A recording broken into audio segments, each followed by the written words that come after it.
sisi kama wale ambao wanatetea haki za binadamu tumesimama hapa leo kushtumu siasa ambayo inaendelea Kenya ya mgawanyiko.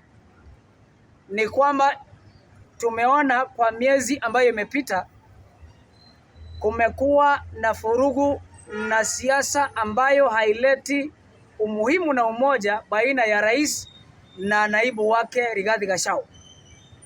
Na mimi kama mmoja wa watetezi wa wanyonge ninauliza ya kwamba wale vikaragosi ambao ya rais wanajaribu kuweka siasa mbovu, siasa duni ya kutenganisha Mheshimiwa Rigathi Gachagua na Mheshimiwa Rais ikome. Ama namna gani? Yeah. Tumeona Mheshimiwa Rigathi Gachagua, naibu wa rais, akipita Kenya mzima akileta Wakenya pamoja na akisukuma gurudumu la kuinua akina mama. Ama si hivyo wa mama? Yeah. Na vile juzi tumeona rais amepeleka pesa karibu milioni 600 kule Mombasa.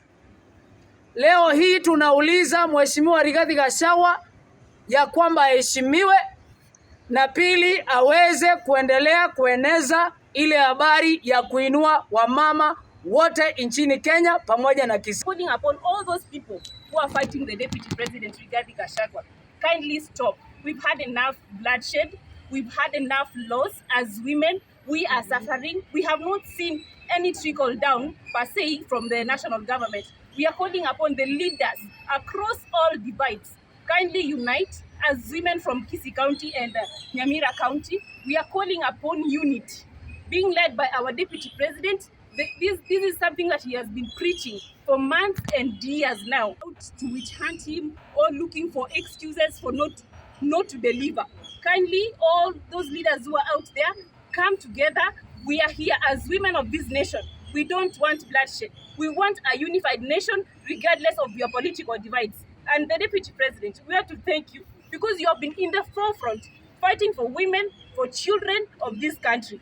Kindly go forward. We are behind you. We are solidly praying for you, and we want to stand. We want to stand on your shoulders as we unite this nation. Tunashukuru rais wetu, tunashukuru our Deputy President Rigathi Gachagua kwa ile kazi mzuri anaendelea kufanya, na tunaambia wale wenye wanampiga vita, wao wote tuliwapigia kura, na tunaomba president wetu aungane pamoja vile alikuwa anapita round akituambia tukimpea kura ataenda kuungana na Deputy President wake wafanye kazi mpaka wamalize pamoja vile walianza.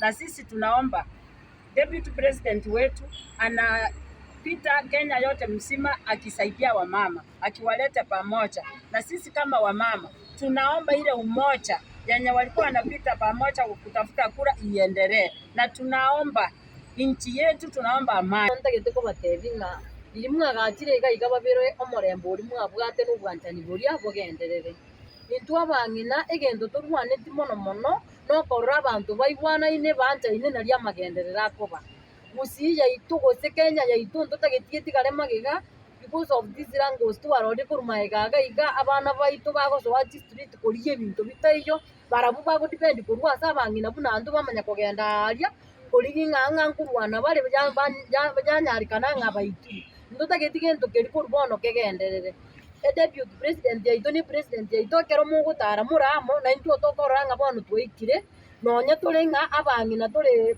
turaba abakonkuhireria. Problem of Kenya is what the Gen Z are agitating. They are saying they want good governance, devoid of corruption, devoid of corrupt leaders, devoid of bad leaders, devoid of all this institutional, downtrodden, institutionalized bad governance. So we are saying this must stop. If you cannot stop, Mr. President, we will stop you. We can't let you fail our country. You are just one individual. We are 50 million Kenyans. We can't let you run our country down.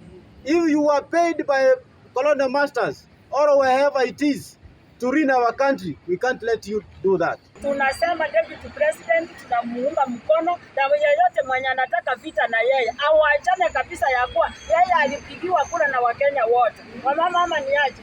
Tunaomba watu wafanye kazi na sisi tuko nyuma yake, tutamsupport. Ili Kenya yetu iweze kuendelea, lazima kuwe na ushirikiano baina ya rais na naibu wake.